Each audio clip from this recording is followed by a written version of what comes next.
अंजना का बेटा अमन एक रोज उससे कहता है, माँ मैं शादी करना चाहता हूँ, मेरे सब दोस्तों की शादी हो गई है।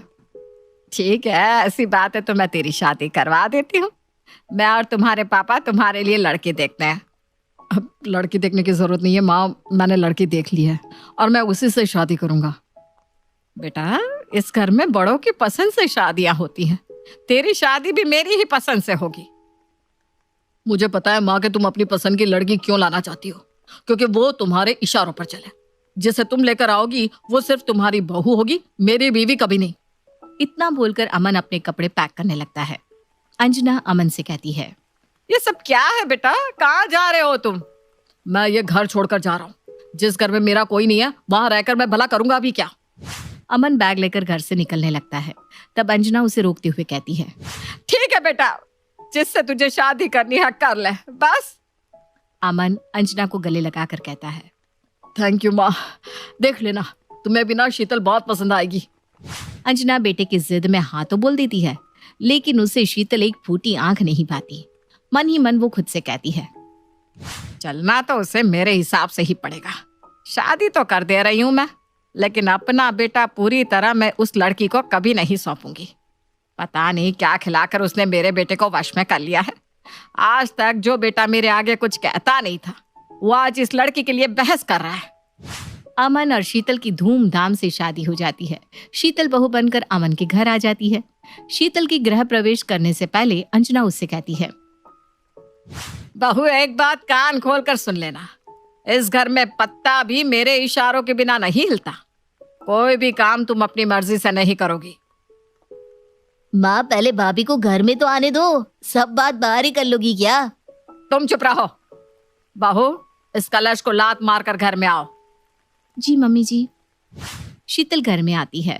मुस्कान कहती है, भाभी आप भैया के कमरे में आराम कर लीजिए। अभी वो अमन के कमरे में नहीं जा सकती, कुछ रस्में बाकी है। मुस्कान, तुम शीतल को अपने कमरे में ले जाओ। शीतल की आंखें भर आती है और वो मुस्कान के कमरे में चली जाती है। शीतल एक घर में होकर भी अमन से बात तक नहीं कर पाती। अगले दिन अंजना सुबह से ही शीतल से रस्में करवाने लगती है और इन सब में रात हो जाती है। शीतल थक कर चूर हो जाती है। माँ और कितनी रस्में बाकी है, शीतल को कमरे में आने दो ना। अरे भेज दूंगी, बहुत जल्दी है तुझे। कल शीतल अपने मायके पग फेरों के लिए जाएगी, उसके बाद तुम दोनों एक साथ रह सकते हो। अगले दिन शीतल अपने मायके चली जाती है और शाम को अमन शीतल को लेने उसके मायके जाता है। शीतल का चेहरा उतरा हुआ था। मुझे पता है तुम्हारा चेहरा इतना क्यों उतरा हुआ है, बस आज की तो बात थी, अब कोई प्रॉब्लम नहीं होगी। अब हंस भी दो और अपने घर चलो। अमन शीतल को अपने घर ले आता है। अगले दिन शीतल सोचती है, आज अमन की पसंद की गोभी के पराठे बनाती हूँ, उसे बहुत पसंद है और ठंड में गर्मा गर्म अच्छे भी लगते हैं। शीतल सबके लिए पराठे बनाने की तैयारी करती है। किसको पहले खाना है? मैं आज गोभी के पराठे बना रही हूँ। मुझे बहुत जोरों की भूख लग रही है, तुम पहले मुझे ही खिला दो। अंजना अमन की आवाज सुनकर अपने कमरे से बाहर आती है। मैं बनाती हूँ पराठे तेरे लिए। अंजना रसोई में जाकर शीतल को हटा देती है। मेरे बेटे को मेरे ही हाथ के पराठे पसंद है, उसके लिए तो मैं ही बनाऊंगी। अंजना अमन के लिए खुद पराठे बनाकर उसे देती है। शीतल की आंखें नम हो जाती है क्योंकि वो अमन के लिए खुद पराठे बनाना चाहती थी। शाम को शीतल छत से सारे कपड़े उतार कर लाती है और अमन के कपड़े अलग कर उसे आयरन करने के लिए बैठती है।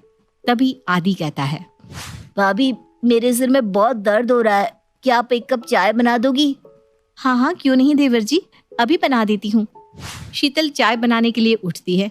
इधर अंजना अमन की शर्ट देखकर कहती है, मेरे बेटे को अपने वश में करना चाहती है, अमन के कपड़े तो मैं ही प्रेस करूंगी। अंजना अमन के सारे कपड़े प्रेस कर देती है और उठाकर अपने कमरे में रख लेती है। अमन के कपड़े ना मिलने पर शीतल अंजना से पूछती है, मम्मी जी अमन के कपड़े मैंने यहीं रखे थे जो दिख नहीं रहे, आपको पता है क्या? अमन मेरे ही प्रेस किए हुए कपड़े पहनता है, उसे जैसा तैसा कपड़ा पसंद नहीं आता, इसीलिए मैंने प्रेस करके अपने कमरे में रख लिया है। तो मैं उसके खाने और कपड़ों की चिंता करने की कोई जरूरत नहीं है। अमन को सुबह दिक्कत होगी ना दुकान जाने में, उन्हें देरी पसंद नहीं है। अरे वो मैं देख लूंगी, पहले वो कैसे जाता था, मेरा बेटा है वो। शीतल का चेहरा लटक जाता है और वो अपने कमरे में चली जाती है। ये सब क्या है अंजना? तुमसे तुम्हारा बेटा छूट ही नहीं रहा। अब बेटे से इतना मोह है तो उसकी शादी ही क्यों की? ये सब सही नहीं है। तुम हर काम के बीच में आ जाती हो। बेटे बहू को अकेला छोड़ दो। अगर यही काम शीतल की माँ करेगी तो तुम्हें कैसा लगेगा?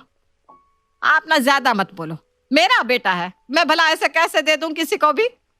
अंजना हर छोटी बड़ी बात में अमन और शीतल के बीच में आ जाती।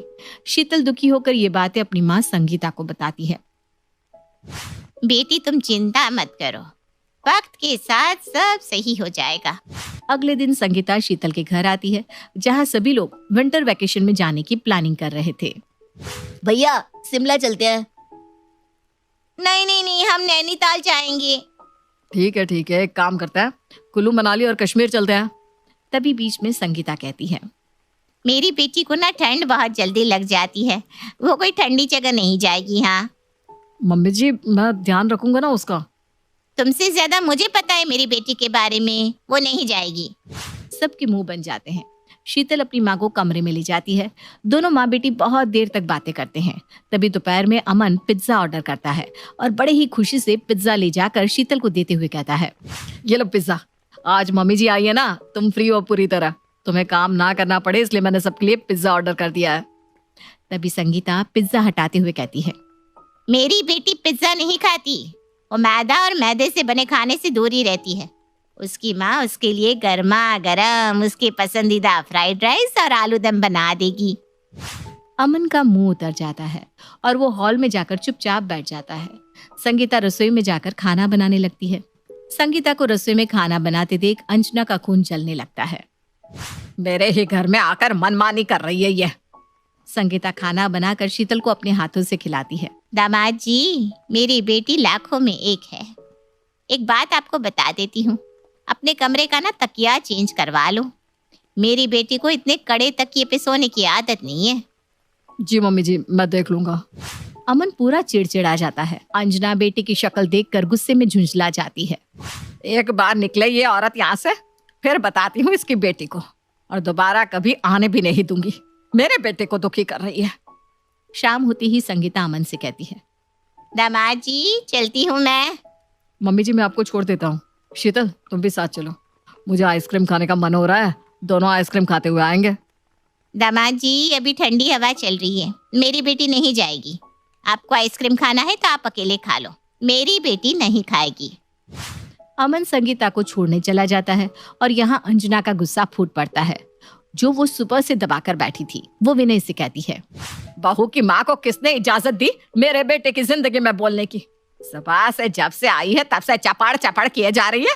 इतना ही उसे तकलीफ हो रही है, अपनी बेटी की फिक्र हो रही है, तो शादी क्यों की? यही बात तो मैं भी कह रहा हूँ अंजना जी। अगर इतनी ही प्रॉब्लम है बहू से तो अमन की शादी क्यों की? विनय की बातें सुनकर अंजना समझ जाती है। वो कुछ कहती उससे पहले ही अमन वहां आ जाता है और शीतल भी अपने कमरे से आकर कहती है, तुम आ गए? इतने में ही संगीता का फोन आ जाता है। शीतल फोन उठाकर स्पीकर में डाल देती है। अब क्या हुआ माँ, अभी भी कुछ कहना है क्या? तुम मेरे और अमन के बीच में मत आओ। तभी अंजना अमन से कहती है, मैं अब तेरे और बहू के बीच में कुछ नहीं कहूंगी। आज तेरी शक्ल देखकर मुझे समझ में आ गया कि जब मैं बीच में बोलती हूँ तो बहू पर क्या गुजरती है। इधर से संगीता शीतल से कहती है, बेटा ये सब मैंने तेरी सास को समझाने के लिए किया है। मेरी ये तरकीब काम आ गई, समधन जी समझ गई और मेरी बेटी का घर बस गया। इससे ज्यादा मुझे क्या चाहिए? शादी के बाद बेटी की घर गृहस्थी में ज्यादा माँ को नहीं बोलना चाहिए, ये मैं अच्छी तरह से जानती हूँ बेटा। शीतल की आंखें भर आती है और वो अपनी माँ से माफी मांगते हुए कहती है, थैंक यू माँ, हर जगह मुझे सपोर्ट करने के लिए। अंजना समझ जाती है।